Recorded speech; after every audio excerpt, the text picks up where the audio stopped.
Hey, welcome to this episode of the SongwritingCircle.com podcast. Shockingly, again, we'll be talking about songwriting today. Well, look, I have a fun little parlor guitar on my lap, so I might just be playing it as we go along and talk about the topics today. And what I would like to talk about today is song structure. And some of you are probably veterans of doing this, but some of you may not. And so it's kind of fun to start thinking about what makes a song.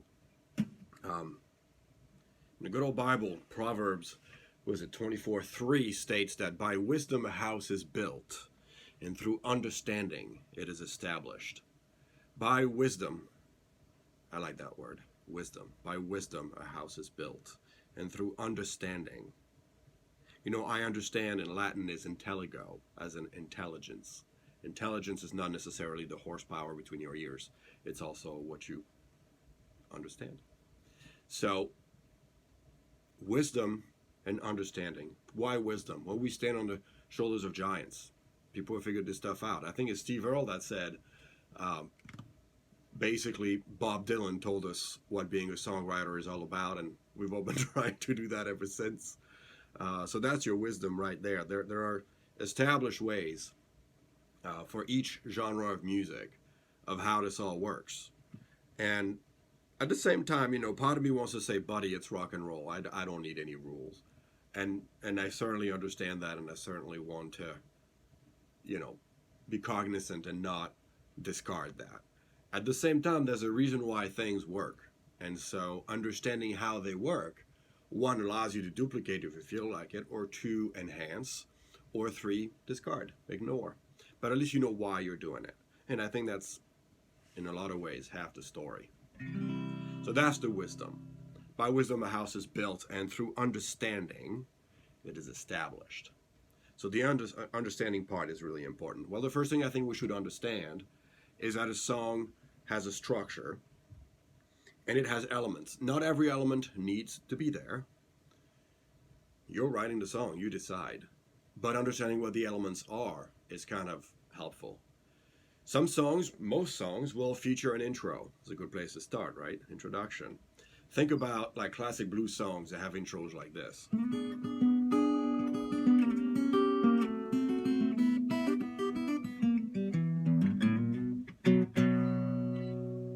That didn't really add much to the song. We haven't talked about a word yet. You know, we're still in the original E, in this case, chord. But it was kind of a nice little motif. It brought in a little bit of, you know, artistry of notes. Sets the stage, so we don't just start. And here's my first verse, of which there are verses in songs. I like verses because I like the first line of a song. I've talked about this many times, and I'm sure I'll talk about it again. I like the first verse of a song because, in my opinion, that's your first hook. You're giving me a reason from the lyrics perspective to want to listen to what you're about to talk to me about. And let's face it, we're bombarded with a lot of options in terms of where our attention span is going to be directed, from, you know, the internet to podcasts to music to videos to streaming to conversation with people. God forbid we would interact with people, to reading books. There's a thing, it's called books. If you want to be a good songwriter, may I remind you that you should read. That's a good start. It will show you plot development. It will show you, you know, how to set up a character, how the character evolves during the book, whether they stay static or not. That's, you know, in and out of itself, it's an important distinction. So on and so forth. It will expand your vocabulary. It will introduce you to maybe new grammatical and syntax offerings, so on and so forth. The more you read, the better off you are as a songwriter. I think everybody would agree with that. So I like the first line. It's going to be my hook into whether I want to listen to the rest of the song or not. I love that first line in the Avett Brothers, and again, I take that example all the time when I talk about songwriting with friends or foes. That line in the Avett Brothers when he says, if I get murdered in the city, don't go revenging in my name. Well, the first time I heard that, I had two thoughts. And the first thought was, I've lived in a city most of my life. I never got murdered. Why on earth would you think that being in the city would automatically means you get murdered. That was the first thought. And the second thought was, who knew revenging was a verb? I sure as heck didn't. And so now I want to listen to the rest of the song is what I'm saying. And there's no guarantee I'm going to like where it goes. I may not even listen past the first verse. But now I'm intrigued. Now I want to know where this is going. So I like that first hook. So the verse is basically where most of your story is being told. And if only because there are more verses than usually any other part of the song. It's not like you can find one good chorus and stick with it. I will get to the chorus later. Although, as a late great Tom Petty used to say, don't bore us, get straight to the chorus. You'll see songs that start with a chorus. That's kind of cool, actually. I kind of like that. But whatever. That's where your verse is, and traditionally that's where it's used.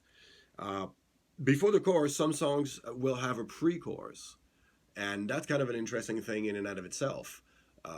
It's not quite the verse. It's 2 or 3 lines maybe. And it's not quite the chorus either in terms of chord progression and or melody. But it's there. It introduces your chorus. And I regularly wish I could write a good pre-chorus. I never have. But the day is young. And so I'm going to have to work on that. But when it works, man, it's brilliant. I love it. And then you get your chorus. The chorus is the part of the song that traditionally is your hook melodically, and it's the part of the song that gets repeated a lot. Now, some styles of music will have a lot of repetition. Blues is one of them. I'll talk about that later when we talk more about structures in chord structure of the blues. Christian music is another example where you will have 5-minute songs, out of which 3 minutes was the same line, repeated and repeated and repeated. And that's because people are not just enjoying the music, but they're also trying to worship. So it's a mantra. It sets you into a certain frame of mind to go beyond just the song and connect on a deeper level. At least that's the hope, and that's how that style of music is created and constructed. So your chorus is really where the money is. If you have a good chorus, odds are you're going to have a good song. And people will tolerate a melody that maybe is not that good during your verses if your chorus really brings them to the next level, melodically speaking, or as far as how the story goes. And then you have the bridge. Bridges are interesting animals, and maybe I'll have a whole podcast episode about them. First of all, not every song has a bridge, and I dare say not every song needs a bridge. And maybe we need to have a quick aside on that. I remember a friend of mine saying, he was listening to one of my songs and he was very kindly critiquing it, which doesn't mean he was saying nice things, but I knew that he was not being a jerk, the way in which he was critiquing the song. He was trying to help, and I really much appreciated that. I appreciated that candor. We all need friends that say, yeah, you can do better. Anyway, I played this song for him. It was the first time I played that song for anyone. And at the end of it, he said, yeah, he goes, you got something, but something's missing. And, story of my life. And he goes, maybe that song needs a bridge. And I thought about it. And a voice that sounded just like mine said, nope. I really don't want to put a bridge in there. So what is a bridge? A bridge is a contrasting section of a song. It's when you break away from the song. Maybe your song has a bit of monotony to it. And so therefore, it's a way to give your listener a break from that song before you go back into it. And maybe, I don't know, maybe the monotony comes from the chord progression. Maybe it comes from the melody. Maybe it comes from the theme of the song. Like, we get it, buddy. We understand you're trying to drive home that lyrical point. But good grief, it's been, 3 verses and a chorus already. Give us a break. That's where your bridge is really interesting. That's why you'll also see a lot of songs will start the bridge on a minor chord, just for that distinction. Like imagine, for example, you have a song in a key of C. I'm not sure this guitar is all that happy with me and all that in tune, but for the sake of the argument, we'll pretend it is. So, a lot of songs will start in C. And then you go to F. Go back to C. Maybe you get carried away and, there's a G. Back to C. Odds are good that your chorus will start in F.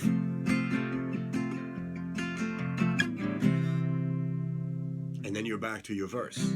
Well, maybe if you want a bridge, an A minor would work really well. Similarly, if your song was in G, then you go to C, back to C. And when we went to G earlier on, maybe we'll go to D now, for the same interval. But then when you get to your bridge, wouldn't it be nice to have a descending bass line, pardon me, that ends up in E minor? So a lot of bridges you'll find go to a minor chord to start, because again it is a way to break out from the main structure of the song and maybe the repetitive aspect of the song, or dare I say the you expected a major chord because you've been set up the whole song through for this litany of major chords, and so all of a sudden you have this minor chord coming in, and that's just a beautiful note. It's a little bit of respite for you in a way. So that works out pretty well. But that's what your bridge is all about. It's about breaking the repetitive part of a song. Not every song, needs one. Do you remember not Sunshine of Your Love, but Sunshine of My Life by little Stevie Morris there, Stevie Wonder of his stage name. Sunshine of My Life does not have a bridge. And dare I say, it's a perfect little gem of a song. Obviously, it doesn't need one. Live Oaks Live Oak, I think, by Jason Isbell, as I recall, does not have a bridge either. And it's one of my favorite songs he ever wrote, because he's got lines in there that are absolutely amazing. Things like, I never held a lover in my arms or in my gaze. Or, I buried her so deep, she touched a water table line. Whew, to write one line like that would be great. I always joke that man discarded lines that I would die to have come up with, and he probably has, but it is what it is. So that's your bridge. So your verse, your pre-chorus if you need one, the chorus, don't bore us, get straight to the chorus, make it a strong one. I have a friend, we'll call him Pete Dubak because that's his name, and Pete is a songwriter for a band called Gunter Brown, and it's a great band, and I love his songwriting. And he always says that he starts with writing the chorus. And again, you probably heard me say that before if you watch some other episodes of this podcast. But that's his technique. He figures if I don't have a good chorus, why am I bothering with the rest? And certainly works for him. And then your bridge. And then an outro, if you need one. Some songs like to have an outro. I'm kind of old school. And I'm really appreciative of a song that doesn't linger forever just because it can. My dear friend Mike, who's a great guitar player, loves Pink Floyd. And for me, it's like, listen, that 3-minute solo in a 4-minute song, I didn't need it. It's just give me some, And I understand that it's great. I understand that the vast majority of people listening to me will disagree with that point, and that's fine. But no thanks. So, I yearn from the days when Johnny Cash would write a song in 2 minutes, 30 seconds, and we were done, I'm not saying every song of mine only lasts 2 minutes, 30 seconds. I've been guilty of writing a 4-minute, 30 song. But I guess I had a lot to say, and I felt verbose that day. What can I say? It happens, to the worst of us. Guilty as charged. So let's talk about chord structures. Now that we talked about the structure of a song, let's talk about the chord structure inside of a song. You may hear people refer to things like, it's a blues in E, 1-4-5 progression. And then everybody starts jamming away like that made complete sense. Again, for a lot of you, I'm sure that you'll understand what that meant. Maybe for some of you, you don't. 1-4-5 progression in a key of E. What does that mean? Well, it means there's a blues that looks like this. It's 12 bars because it's a blues. So that was my 1. The E, all this time. Then I go to the A. Maybe do an A7 to be sexy. I like being sexy. Go back to the E. And that's your 5. The 5 is the B in this case. And I'll explain how that works out. In this case, by the way, I chose a B7. You want that 7th note because that's your blues note. That's your sad note. and go back to E. So you have 12 bars, and you had a 1, 4, 5 chord progression. So what does that mean? Well, if E is the 1, and I know it's the 1 because it's in the key of E, right? So if I count 1, E, F, G, A is 4, B is 5. E, A, B, 1, 4, 5. So if you know the alphabet, and if you know how to count to 5, you're good to go in blues. So when people say to blues in whatever key, that key is the 1 chord. And then you count what is the 4th one after that and the 5th one after that. And the 5th one, you put a 7th on it. And then you're good to go. You know, sometimes life is that easy. Don't you just love that stuff? So if my 1 is an A, if I'm in a key of A for the blues in a 1, 4, 5 progression, then A, B, C, D is my 4, E is my 5, but I want an E7, right? So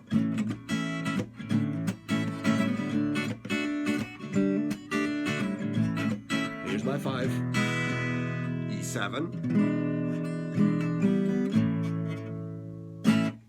And there you go. That's your 1, 4, 5 progression in blues, and that's the structure, the chord structure of which you'll find in a lot of classic blues songs.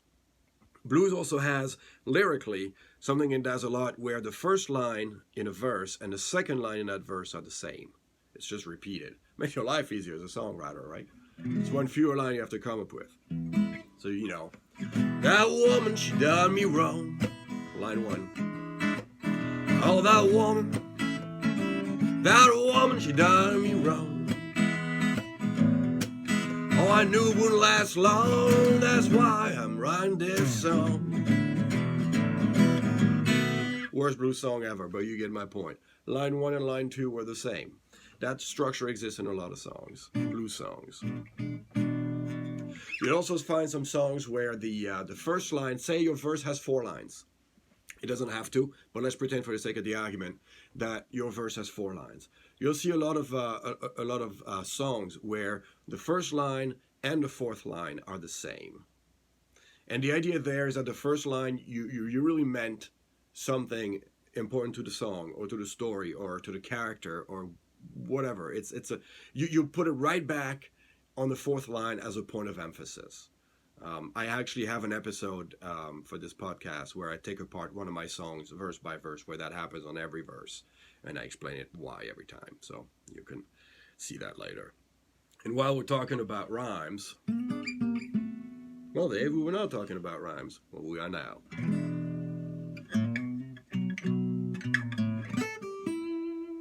You also have different types of rhymes. You'll have rhymes where the first and the second line will rhyme together, and then the 3rd and the 4th will be a different rhyme. So it's called A, A, B, B. You'll have others where it's the other way around. You'll have A, B, A, B. So the 1st and the 3rd rhyme together. The 2nd and the 4th rhyme together. And then you'll have some where it's A, A, A, A, where the whole dang thing rhymes together. The whole verse. And you'll see a lot of people tell you you shouldn't write a song like that. Which was obviously the reason why I did. I had to do it because people said you shouldn't do it. I'm that easy to be manipulated, however that goes. English is not my first language, evidently. I do the best I can. Anyway, it is rock and roll, as I always say, so to hell with rules. Why should we have rules? I don't know. Sometimes because it works that way, and sometimes you just got to go with it, you know, and it all goes back to why you're writing songs, which we covered in previous episodes. But it's always a good thing to think about, you know. Why am I writing this song? What's my win? And do I feel like I have to go according to the wisdom, according to which the house is built, as Proverbs 24:3 tells us? I don't know. Or is it just through understanding that it will establish, you know, my ability to write better songs? Well, I hope that this was a first step for some of you into better understanding song structure, and we'll have episodes to come where we dive a lot deeper into verses, into pre-choruses. We'll take examples, actual choruses, and then bridges. And in the meantime, if you were to have any question, please let me know. I would love to connect with you. The songwritingcircle.com website is out there. Feel free to join. We're also on the 3Chord Guitar YouTube channel. And so there again, please subscribe and share. And if you have any questions, please let me know. Thanks for watching.